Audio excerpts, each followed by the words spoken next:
ქართული ოცნების ქალთა ორგანიზაცია და ჯანდაცვის მინისტრის მოადგილე ძუძუს კიბოსთან ბრძოლის საერთაშორისო თვის ვარდისფერი ოქტომბრის ფარგლებში პირველადი ჯანდაცვის ექიმებს შეხვდნენ შეხვედრაზე, რომელიც დაავადებათა კონტროლის ეროვნულ ცენტრში გაიმართა საშვილოსნოს ყელის კიბოს სკრინინგისა და ადრეული დიაგნოსტიკის მნიშვნელობაზე, ასევე კიბოს სკრინინგის სახელმწიფო პროგრამასა და პაპილომავირუსის საწინააღმდეგო ვაქცინაციის მნიშვნელობაზე ილაპარაკეს.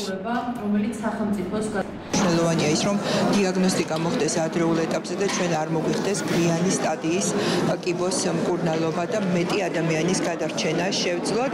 ოქტომბრის თვე არის ძალიან მნიშვნელოვანი თვე, რადგან ცნობიერების ამაღლება ძუძუს კიბოსთან დაკავშირებით მთელ მსოფლიოში კვლავაც აქტუალური რჩება და ჩვენც რა თქმა უნდა უერთდებით ამ ერთიან მოძრაობას. ვარდისფერი ოქტომბრის კამპანიას უერთდება პარტიის ქალთა ორგანიზაცია. ჩვენ გასულ წელსაც უამრავი შეხვედრა, ღონისძიება და ქალების სკრინინგის ინიციატივა დავაორგანიზეთ. წელსაც რა თქმა უნდა როგორც ცნობიერების ამაღლების კუთხით, ასევე სკრინინგის მიმართულებითაც მთელი საქართველოს მასშტაბით გაიშლება ჩვენი ძალისხმევა. მიზნობრივი ჯგუფები, რომელიც დღევანდელ ღონისძიებას ესწრება, განსაკუთრებით მნიშვნელოვანია, იმიტომ რომ ეს არის პირველადი ჯანდაცვის ექიმები, რომლებიც პირველი რგოლი არიან ჩართულობის ნაწილში სკრინინგის და ჯანდაცვის სამინისტროს ახალი ინიციატივის საფუძველზე პირველადი ჯანდაცვის ექიმების ჩართულობა ძალიან მნიშვნელოვანი იქნება და ახალი მიდგომაა ეს.